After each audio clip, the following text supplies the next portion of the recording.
Hi friends, welcome to எஸ்மா சமையல். இன்றைக்கி நம்ம வீடியோவில் பார்க்க போகிற ரெசிபிஸ் என்னென்னா Karthigai Deepam special ரெசிபியான sweet recipes தாங்க பார்க்க போகிறோம்.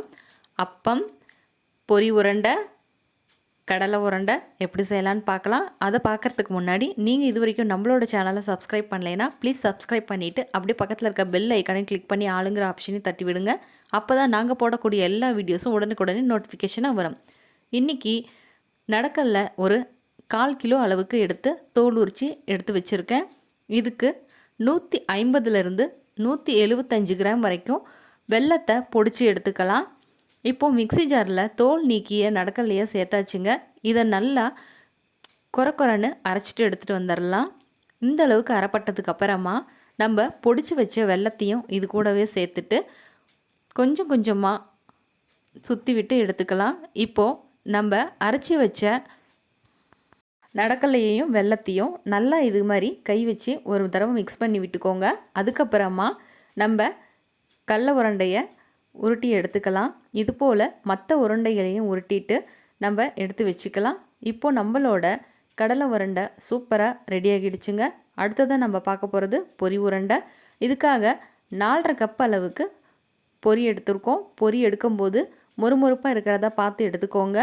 இதுக்கு 1.5 கப் அளவுக்கு வெல்லத்தை பொடிச்சு எடுத்து வச்சுருக்கோம். இதை கடாயில் சேர்த்துட்டு வெல்லம் மூழ்கிற அளவுக்கு மட்டும் தண்ணி சேர்த்துக்கலாம்.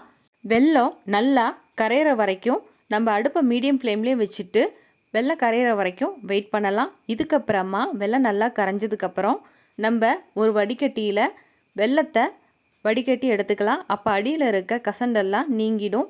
இதுக்கப்புறமா மறுபடியும் நம்ம அதே கடாயில் வெல்லத்தை சேர்த்துக்கலாம். வெல்லத்தை சேர்த்துட்டு நல்லா ஒரு கம்பி பதம் வர வரைக்கும் கலந்து விட்டுக்கலாங்க. இப்போ பார்த்தீங்கன்னா நம்மளோட வெல்லம் நல்லா கரைஞ்சி வந்துடுச்சு. இது கூடவே நம்ம ஏலக்காயை பொடிச்சு வச்சுருக்கோம். அதாவது 3 ஸ்பூன் சர்க்கரையில் ஒரு 4 ஏலக்காயை நல்லா அரைச்சி எடுத்துகிட்டு வந்திருக்கோம். அதை இது கூட சேர்த்துக்கலாம். இப்போது நம்ம வெள்ளைப்பாகு இந்த மாதிரி தண்ணியில் விட்டதுக்கு அப்புறமா நம்ம கையில் எடுத்து உருட்டி பார்த்தோம்னா நல்லா உருண்டு வரணும். இது கச்சிதமான பதமாக இருக்கும். இப்போ இந்த ஸ்டேஜில் நம்ம வெள்ளைப்பாகோட நம்ம எடுத்து வச்ச பொரியை சேர்த்துக்கலாம்.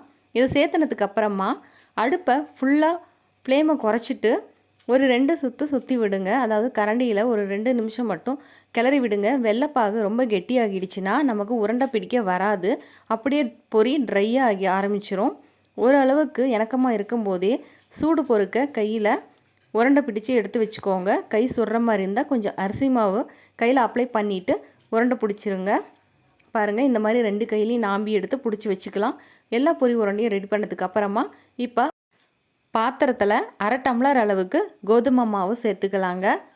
இப்போது கோதுமை மாவு சேர்த்துனதுக்கு அப்புறமா அதே டம்ளரில் 1/2 டம்ளர் அளவுக்கு அரிசி மாவும் சேர்த்துக்கலாம். நம்ம எந்த கப்பில் மெஷர்மெண்ட் எடுக்கிறோமோ அதே கப்பில் எல்லா அளவுகளும் எடுத்துக்கோங்க. அப்போ தான் நமக்கு மெஷர்மெண்ட் கரெக்டாக இருக்கும். அதே கப்பில் அதாவது அதே டம்ளரில் 1/2 கப் அளவுக்கு மைதா சேர்த்துட்டு 1 டம்ளர் அளவுக்கு சர்க்கரை சேர்த்துக்கலாம். கூடவே ஏலக்காயை ஒரு 4-5 சேர்த்துருக்கலாங்க. அதாவது சர்க்கரையில் நுணுக்கிட்டு சேர்த்துக்கலாம். கடைசியாக 2 டேபிள் ஸ்பூன் அளவுக்கு தேங்காய் துருவல் சேர்த்துட்டு ஒரு 2 சிட்டிகை மட்டும் பேக்கிங் சோடா யூஸ் பண்ணிக்கலாம். இப்போ எல்லாத்தையும் கை வச்சு நல்லா பிசைஞ்சு கொடுத்துக்கோங்க. எல்லாமே ஒன்றோட ஒன்று மிக்ஸ் ஆகிற வரைக்கும் பிரட்டிட்டு கொஞ்சமாக தண்ணி விட்டு நல்லா பிசைஞ்சு எடுத்துக்கலாம். கொஞ்சமாக தண்ணி விட்டால் போதுங்க. ஏன்னா நம்ம பிசைய அது சர்க்கரை நல்லா கரைஞ்சிட்டு இணக்கமாக ஆரம்பிச்சிடும். அதாவது கொஞ்சம் மட்டும் தண்ணி சேர்த்து பிசைஞ்சிட்டு ஒரு 1/2 hour ஊற விட்டுக்கலாம். அதுக்கப்புறமா கடாயில் தேவையான அளவு எண்ணெய் விட்டுட்டு ஒரு ஸ்பூன் இல்லை கரண்டியை வச்சு கொஞ்சம் கொஞ்சமாக மொண்டு ஊற்றிக்கலாம். அப்போ ஊற்றும்போது அடுப்பை அனலை குறைச்சி வச்சுட்டு ஊற்றிக்கோங்க. இல்லைன்னா தீய ஆரம்பிச்சிடும். இப்போது ஒரு பக்கம் நல்லா செவந்ததுக்கு அப்புறமா பணியார குச்சி வச்சு மறுபக்கம் திருப்பி போட்டுக்கலாம். அப்போது 2 பக்கமும் வெந்துட்டு கலர் நமக்கு ப்ரௌனிஷ் கலரில் ரெடியாகி வந்துருங்க. அதுக்கப்புறமா நம்ம வெளியே எடுத்தால் போதும். இப்போ பார்த்தீங்கன்னா நமக்கு அப்போது 2 பக்கமுமே வெந்துட்டு சூப்பராக ரெடியாகிடுச்சு. இந்த அப்பம் சாப்பிட்றதுக்கு ரொம்ப ரொம்ப டேஸ்ட்டாகவும் ரொம்ப ஈஸியாகவும் செய்யக்கூடிய ரெசிப்பியாக இருக்குங்க. இன்றைக்கி கார்த்திகை தீபத்துக்கு நம்ம வீட்டு ஸ்பெஷல் அப்பம், கடலை உருண்டை, பொரி உருண்டை சூப்பராக ரெடி ஆகிடுச்சு. நீங்களும் கண்டிப்பாக இதை உங்கள் வீட்டில் ட்ரை பண்ணி பார்த்துட்டு உங்களோட கமெண்ட்ஸை மறக்காமல் எங்களுக்கு ஷேர் பண்ணுங்கள். இந்த வீடியோ பிடிச்சிருந்ததுன்னா லைக், ஷேர், சப்ஸ்கிரைப் பண்ணுங்கள். தேங்க்ஸ் ஃபார் வாட்சிங்.